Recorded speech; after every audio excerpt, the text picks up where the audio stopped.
தந்தை, மகன், தூயாவியாரின் பேராலே ஆமென்.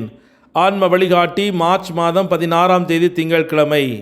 புனித மிக்கேல் அதிதூதரிடத்தில் நம்மை ஒப்புக்கொடுத்து மன்றாடுவோம்.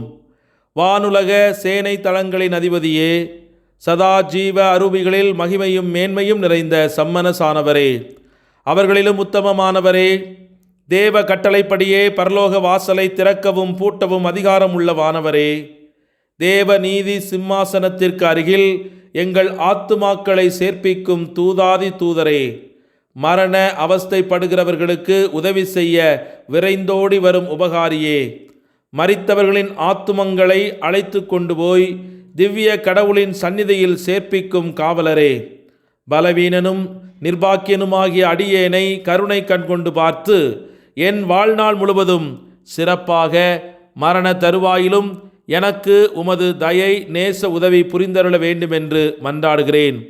அதிதூதரான புனித மிக்கேலே, எங்கள் போராட்டத்தில் எங்களை பாதுகாத்தருளும். பிசாசின் வஞ்சக சூழ்ச்சிகளில் எங்கள் துணையாயிரும். தாழ்மையான எங்கள் மன்றாட்டை கேட்டு இறைவன் பசாசை கண்டிப்பாராக. நீரும் விண்ணகப்படையின் தலைவரே, மக்களை கெடுக்க உலகில் சுற்றித் திரியும் பேயையும் மற்ற கெட்ட அரூபிகளையும் இறை வலிமையால் நரகத்தில் தள்ளுவீராக. ஆமேன். யோவான் நற்செய்தி 4ஆம் அதிகாரம் 49வது இறைவார்த்தை. இயேசு அவரிடம், நீர் புறப்பட்டு போம், உம் மகன் பிழைத்துக் கொள்வான் என்றார். அவரும் இயேசு தம்மிடம் சொன்ன வார்த்தை நம்பி புறப்பட்டு போனார். இது கிறிஸ்து வழங்கும் வாழ்வுதரும் நற்செய்தி. கிறிஸ்துவே உமக்கு புகழ்.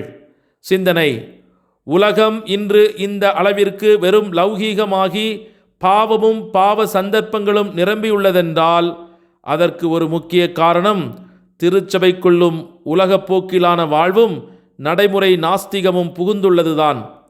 முன்னேற்றம், உயிருள்ள ஒரு நிறுவனத்தின் தவிர்க்க முடியாத வளர்ச்சி, மறுமலர்ச்சி என்று கூறுவதெல்லாம் சற்றும் பொருந்தாத காரணங்கள். ஏனெனில் இவை எதுவும் திருச்சபையின் உண்மையான ஆன்மாவும் உயிருமாயிருக்கிற பரிசுத்த ஆவியானவருக்கு ஏற்றதல்ல. அவரால் கீழ்வரும் வகைகளில் அது நம்மிடத்தில் ஒலித்து கொண்டிருக்கலாம். ஆன்மாவில் திடீரென குழப்ப நிலை காணப்படும். உள்ளத்தில் பயங்கர கொந்தளிப்பு இருக்கும். கொஞ்சம் கூட ஆன்மாவில் அமைதி இராது, சமாதானம் இருக்காது. இறைவனுடைய சுமூகமான சமாதான உறவில்லாமல் ஆன்மாவில் பெரும் தவிப்பு ஏற்படும். ஆண்டவரே ஆன்மாவை விட்டு போய்விட்டது போன்ற தாங்க முடியாத இழப்புணர்வு ஏற்படும். ஆன்மாவிற்கு மேலே ஆண்டவரிடத்திலும் கீழே பூமியிலும் எந்த ஆதரவும் இல்லாதது போன்ற, அந்தரத்தில் நிராதரமாய் விடப்பட்டது போன்ற நிச்சயமற்ற நிலையில் அது மூச்சு திணறுவது போல் இருக்கும்.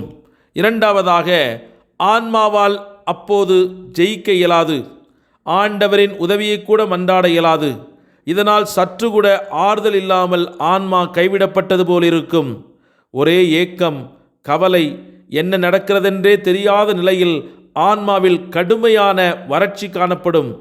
வரப்பிரசாதமே இல்லாதது போல், ஆன்மாவின் உயிருக்கு ஆதாரமாயிருந்த ஆகாரம் அற்றுவிட்டது போல், எவ்வித ஊட்டமும் இல்லாமல் பலவீனப்பட்ட நிலை உணரப்படும்.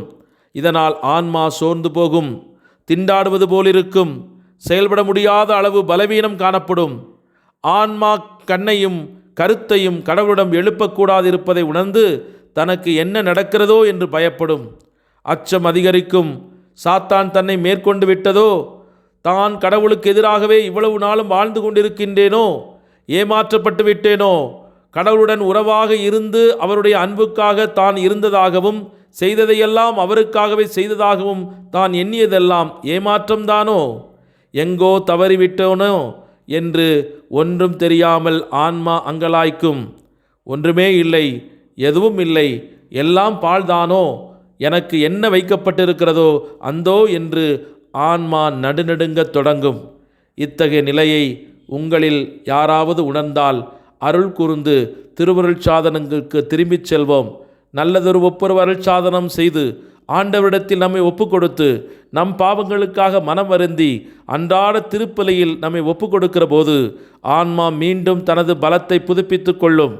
ஆகவே இத்தகைய நிலையில் வருந்திக் கொண்டிருக்கிற ஒவ்வொரு ஆன்மாக்களுக்காக இன்று மனதுருகி மன்றாடுவோம்.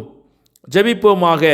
எங்களை அன்போடு பராமரித்து பாதுகாத்து வழிநடத்தி வரும் அன்பின் பரலோக தந்தையே, உம்மை நன்றியோடு போற்றி துதித்து ஆராதித்து மகிழ்கிறோம். உமது மேலான இரக்க பெருக்கத்திற்காக உமக்கு நன்றி செலுத்துகிறோம். வெற்றி பெற போர்க்குதிரையை நம்புவது வீண், மிகுந்த வலுவுள்ளதாயினும் அது விடுவிக்காது என்பதை என் வாழ்வில் உணர்ந்து எங்களுடைய திறமைகளையும் அறிவையும் நம்பி வாழாமல் உமக்கு அஞ்சி நடப்போரையும் உம் பேரன்புக்காக காத்திருப்போரையும் ஆண்டவராகிய நீர் கண்ணோக்கி வெற்றி தருகிறீர் என்ற வார்த்தைகளிலே நான் நம்பிக்கை வைத்து என் வாழ்க்கையை உமது கரங்களிலே ஒப்புக்கொடுத்து மன்றாடுகிறேன்.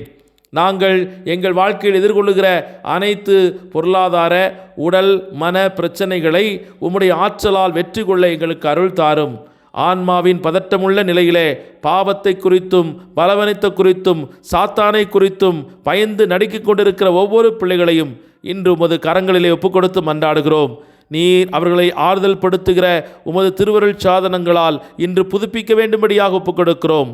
போதை பழக்க வழக்கத்திற்கும் பல்வேறு தீமையினுடைய உலகத்தினுடைய சிந்தனைகளுக்கும் தங்களுடைய உடலையும் வாழ்வையும் விற்று கொண்டிருக்கிற ஒவ்வொரு ஆன்மாக்களையும் கனிவோடு சந்தித்து உமது திரு இரத்தத்தினால் அவர்களுக்கு பாவ மன்னிப்பின் நிச்சயத்தை கொடுத்து பரலோக வாழ்வுக்கான வழிகள் அவர்கள் கண்டறிய வேண்டும் என்று உமது வார்த்தைகள் அவர்களுக்கு போதிக்கப்பட நம்பிக்கை நிறைந்த உள்ளத்தோடும் இடத்தில் மன்றாடுகிறோம்.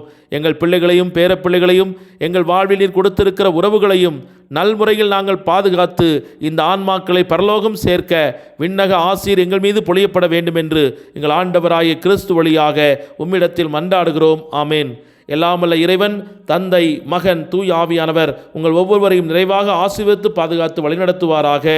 ஆமேன். இயேசுவுக்கே புகழ், இயேசுவுக்கே நன்றி. மரியே வாழ்க, இயேசுவின் இரத்தம் ஜெயம்.